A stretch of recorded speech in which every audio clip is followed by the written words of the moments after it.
Unibet har i samarbejde med FCK lavet et unikt eksperiment. Hvor langt kan man rykke et typisk seriehold under de optimale betingelser i forhold til træning, teknik, kost og taktik? Det har vi tænkt os at undersøge. Velkommen til eksperimentet. Efter FCK og Unibet har set hundredvis af videoer igennem, har de nu fundet et hold, som de tror vil egne sig godt til eksperimentet. I skal vælge os, fordi at, I er et super engageret hold. Vi er ved at få et rigtig solidt hold, få nogle nye, vi har hentet nogle nye spillere, som vi har scoutet, og så har vi signet på fri transfer. Sidste år, der var vi lige på trappen. I år, det er nu vi piker. Det er nu vi har brug for jer. Holdet består af både erfarne og uerfarne fodboldspillere, men fælles for holdet er, at de alle har ambitioner på holdets vegne. FC Korbus eventyr starter hos FCK. Drengene ved endnu ikke, at det er deres hold, der er blevet udtaget. Men nu skal de få det at vide, at ingen ringere end FCK-legenden Diego Tur. Velkommen alle sammen. Tak. Ved I også, hvem Diego er? Nej. Det er ikke helt. Nej. Diego er legende her i FCK. Spiller nummer 3. Tilbage. Nok før nogle af dem. For det hele unge tid. Fra 92 10 år frem. 224 kamp. Så jeg har prøvet lidt herinde. Jamen, I er jo et af de to hold tilbage. Og komme videre den her konkurrence her, eller det eksperiment. Hvad siger I til det? Det skal I gøre ved at bruge 5 minutter herinde, og det er kort tid på at lave kampråb. Men det skal være kampråb, vi kan bruge til noget. Er der nogle regler for det, eller skal bare være kampråb? I kører bare løs. Drengene bliver sat i tænkeboks. Men med et godt samarbejde og som et godt fodboldhold, finder de hurtigt en løsning sammen. Kan I huske det der inflationstegn? Calor, dolor, Korbus er på tur. Et eller andet i den stil. Ja, i hvert fald noget med Morten. Det er med et brag, ja. Dolor, Calor, Korbus er på tur. Kæmpe nørdet. Dolor, Calor. Hvad betyder de to ting? Så det er smerte og varme. Ja, det er fedt. Og så var så I kan råbe til sidst. Hvem er vi? Hvem er vi? Korbus. Så de her, er det godt mod? Jeg har jo lige været nede og hørt de andre og deres kampråb. Det var altså udmærket. Så nu forventer jeg jo, at der kommer noget godt for jer. Så vi afgør det på det her kampråb. I afgør det på det her kampråb her. Okay, forstå så fast der. Vi kan forstå. Dolor først. Okay. 3, 2, 1. Dolor, Calor, Korbus er på tur! Hvem er vi? Korbus!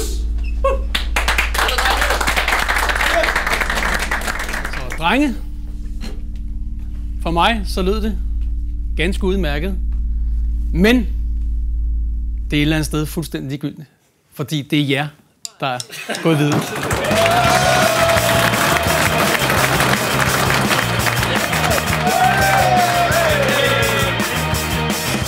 Holdet består af en gruppe drenge, der studerer medicin. Vi er FC Korbus Gavanosum. Vi er kaptajn Kasper, undertegnet Frederik, Tino og Malte. Jeg bruger sindssygt meget tid på studiet. Og jeg har valgt at bruge en stor del af min tid på at studere anatomi. Jeg har egentlig aldrig rigtig spillet fodbold. Jeg tror, jeg er gået til dengang, da jeg var 6 år og sådan noget, og det holdt hurtigt op. Jeg startede jo min fodboldkarriere i barndomsklubben i Hornbæk. Så prøvede jeg lige at skifte til Helsingør en gang hurtigt, og det blev simpelthen for meget træning. Og nu er jeg så kommet herind og går på Panum. Min fritid, den går meget på også fodbold egentlig. Jeg ser rigtig meget FCK, som jeg følger. Jeg bruger en stor del af min fritid på styrketræning. Derudover så tager jeg en del sol, som man måske kan se på mig i dag. Jeg kunne nok stadigvæk ikke være blevet professionel fodboldspiller. Og så læser jeg selvfølgelig også en masse, og så er jeg i gang i et nyt projekt, jeg hedder Strikke en sweater, som jeg er ved at være færdig med. Jeg strikker rigtig meget, så det er godt. Efter den store reveal, så står man der og tænker, hvad sker der nu? Der kan jo ske hvad som helst nu. Det første, der skal ske for drengene, er, at de skal tage en fysisk test, så vi kan sammenligne dem med de professionelle fodboldspillere fra FCK. Det gør de hos Mark Abilhauge hos AFYS i Solrød.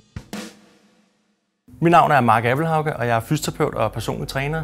Til daglig der har jeg med både sportsfolk at gøre og helt almindelige mennesker, som kommer for både træning og behandling.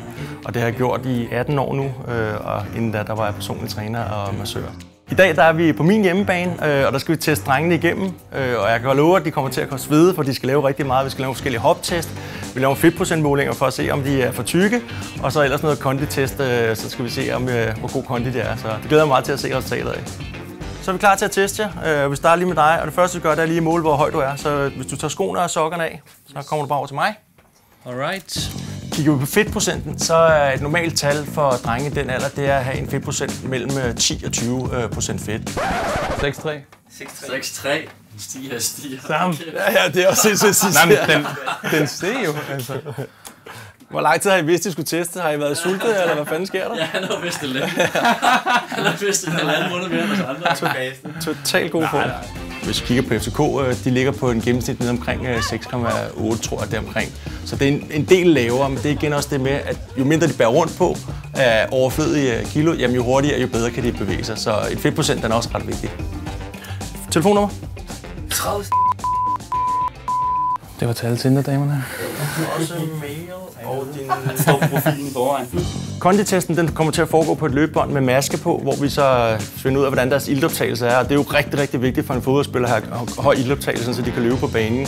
Det er måske næsten det aller vigtigste, ud over selvfølgelig fodboldteknikken, men det er, at de kan komme rundt. Kom frem med en finger.